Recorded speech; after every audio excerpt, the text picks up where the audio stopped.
There's been a fair amount of apprehension amongst those of us that are pro-life that Donald Trump is insufficiently pro-life. Therefore, I'm going to stay at home and I'm going to protest vote him. Meaning I'm not going to vote. And just so you know, there are, at least in my circle, I know of a lot of pro-life people that refuse to vote for Trump. Now, they're getting there because they say that Trump is not as pro-life as they would like to be. I think this is silly and foolish, and I say this as somebody who's very, very pro-life. But recent developments by Kamala Harris shows that he is far more pro-life. Vastly more pro-life, and more to the point, pro-life in the ways that politically matter right now. And I think that is the most important framing to put on it. Yeah, and so what Kamala Harris announced yesterday for the first time is that she is willing to nuke the filibuster, which is a tactic that is used in the Senate. It's not constitutional, that slows down pieces of legislation, effectively saying that we're going to gut the filibuster to reinstitute Roe versus Wade. Now, this might sound like something you've seen on a television commercial from Kamala Harris, but it's something completely different. What she is saying is that she will overturn any state that might have pro-life legislation in Oklahoma, in Kansas, in Tennessee. So what is so remarkable about this tape that we're about to play, this is Kamala Harris in a phone interview, I imagine a radio interview of some sort, and she does this unprompted. Nobody asked a question of Kamala Harris about the filibuster, at least to my knowledge. I don't know that the question was asked.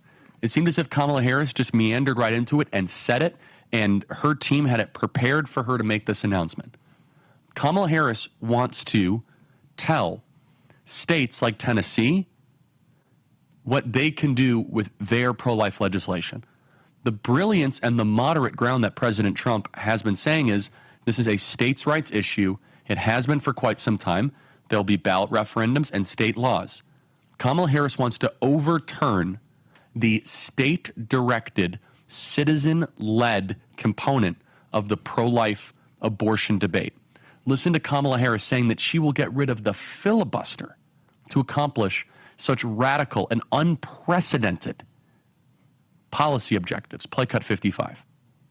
And so I would also emphasize that while the presidential election is extremely important and dispositive of where we go moving forward, it also is about what we need to do to hold on to the Senate and win seats in the House. That being said, I've been very clear. I think we should eliminate the filibuster for Roe, and we need and get us to the point where 51 votes would be what we need to actually put back in law the protections for reproductive freedom and for the ability of every person and every woman to make decisions about their own body and not have their government tell them what to do. So, Blake, what does this mean for a state like Tennessee? So what she's saying is that she will nuke the filibuster, have the Senate get rid of the filibuster. You don't need 60 votes to close debate anymore. To basically, she says, bring back Roe. So what that would literally mean is they would pass a federal law that says the original Roe v. Wade ruling is now the national abortion law, which basically means you can have no restrictions whatsoever on abortion. In the first trimester, you can't really have that many restrictions in the second trimester. And then like in the third, you're kind of allowed to ban it, maybe. But that might even they just say Roe because they know it's popular. So they could easily say we're passing Roe and it'll just be nationwide, New York legal throughout pregnancy for basically any reason. And if you pass that, here's what's going to happen. Now, we've often had some dooming stuff on the right because pro-life stuff hasn't always done great when it's an up or down vote at the ballot box. So you actually mentioned Kansas, but Kansas is an example where their Supreme Court said it's a constitutional right. And so they actually have very liberal abortion laws because they didn't amend it successfully, get rid of it. Montana, we didn't do great there. But if you set those aside, here are states that have very strict laws right now. Texas, second biggest state in the union. Oklahoma, Louisiana, Mississippi, Alabama, Arkansas, Tennessee, Missouri, Kentucky, Indiana, West Virginia, South Dakota, Idaho. All of those have essentially, at least according to the abortion supporters, they have basically outright bans. Georgia has a heartbeat bill, 6 weeks. Florida has a heartbeat bill, 6 weeks. And we might lose that one, but it's a 60% threshold to amend. So that very easily could survive in Florida. We'll see. You have a heartbeat bill in South Carolina. You have a heartbeat bill in Iowa.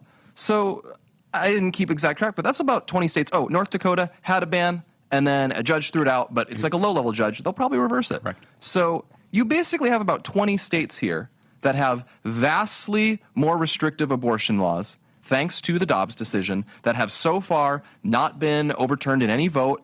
And, it's actually been it's been over 2 years at this point. They've stuck around a little bit. They've gotten through an election cycle. And if you have pro-lifers deciding to stay home because Trump doesn't want a national abortion ban, like what you are effectively doing is you're mad at Trump over something that won't happen, because I'm just going to tell you, they're not going to pass the national abortion ban. And if they do, we will lose the following election. I don't like that is true. Yeah, Blake is super pro-life. That is what would happen. It's like saying, we should, nuke China to stop abortion. Okay, that's just a dumb thing to do, because it would have massively destructive follow-up consequences. So we won't do it. And that is the same thing here. You're going to not vote for Trump because he's not pro-life enough, but you'd rather have national Roe. And really, once Congress passes that, I strongly suspect it will be very difficult to ever get it repealed. So let's not have them pass it. And the key part of this is not just that she supports it. She's willing to remove the filibuster to get it done. Yes. And that means everything else that they've talked about doing to get rid of the filibuster. They want to make Puerto Rico and D.C. states, which would, among other things, mean the U.S. flag gets uglier. You don't want that to happen. And, 4 Democrat senators, more electoral votes, and so on. Stacking the Supreme Court. Stack the Supreme Court. Pack the Supreme Court. All those gun rights decisions you like, they can get rid of those. Religious liberty, gone. Religious liberty, done. School choice, gone. School choice, gone. Yeah, Free speech, gone. They can just rewrite everything they want. Correct. And they have a long list of packages that they want to do.